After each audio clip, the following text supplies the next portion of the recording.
Finally ನಮ್ಮ ಶಿವಮೊಗ್ಗದ ಗೋಧಿ ಚಟ್ನಳ್ಳಿಲಿರುವ ಸುಬ್ರಹ್ಮಣ್ಯ ಟೆಂಪಲ್. ಇದು ಚಟ್ನಹಳ್ಳಿ 65 ವರ್ಷ ಹಳೆಯ ದೇವಸ್ಥಾನ. ಇದು ಅರೋಗರ ಜಾತ್ರೆ ಮಾಡ್ತಾ ಇದೀವಿ. ಅದೇ ತರ ಪ್ರತಿ ಷಷ್ಠಿ ದಿನ ಅಮಾವಾಸ್ಯೆ ಆಗಿ 5ನೇ ದಿನ ಪ್ರತಿ ಷಷ್ಠಿ ದಿನ ಅನ್ನ ಸಂದರ್ಪಣೆ ಇದೆ. ವಿಶೇಷ ಕಾರ್ಯಕ್ರಮ ಅಪ್ಪಣೆ ಆಗುತ್ತೆ. ಮದುವೆ ಆಗಿಲ್ಲ ಆಶ್ಲೇಷ ಬಲಿ ಪೂಜೆ, ವಿಶೇಷ ಅಭಿಷೇಕ ಪೂಜೆ ಮಾಡಲಾಗಿದೆ. ಈ 2ನೇ ಪಡನಿನ ಹೇಳ್ತಾ ಇರೋದು. ಇದು ಚಟ್ನಹಳ್ಳಿಯಲ್ಲಿ ಎಲ್ಲ ವಿಚಿತ್ರವಾಗಿ ಎಲ್ಲ ನೂತನವಾಗಿ ಮಾಡಿ 1 ವರ್ಷದ ಒಳಗೆ ಎಲ್ಲ ದೇವಸ್ಥಾನ ಉತ್ಪತ್ತಿಯಾಗಿದೆ. ಭಕ್ತಾದಿಗಳು ಬೇಕಷ್ಟು ಬಂದು ಹೋಗ್ತಾ ಇದ್ದಾರೆ, ದರ್ಶನ ಮಾಡ್ತಾ ಇದ್ದಾರೆ.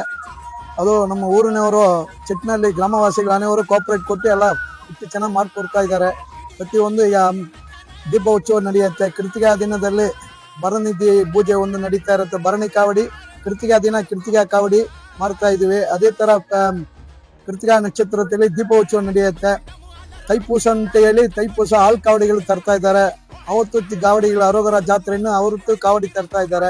ಪ್ರತಿಯೊಂದು ವಿಶೇಷ ಅಂದ್ರೆ ಇದು ಬಾಲಸುಬ್ರಹ್ಮಣ್ಯ ಈ ಒಬ್ಬರೇ ಪ್ರತಿಷ್ಠೆ ಆಗಿಲ್ಲ, ಎಲ್ಲ ಊರು ಜನ ಸೇರಿ ಮಾಡಿರೋದು. ಇದು ಚಟ್ನಹಳ್ಳಿ ಊರು ಗ್ರಾಮವಾಸಿಗಳೆಲ್ಲ ಮುಖಂಡರೆಲ್ಲ ಸೇರಿ ಮಾಡ್ತಾ ಇರೋದು.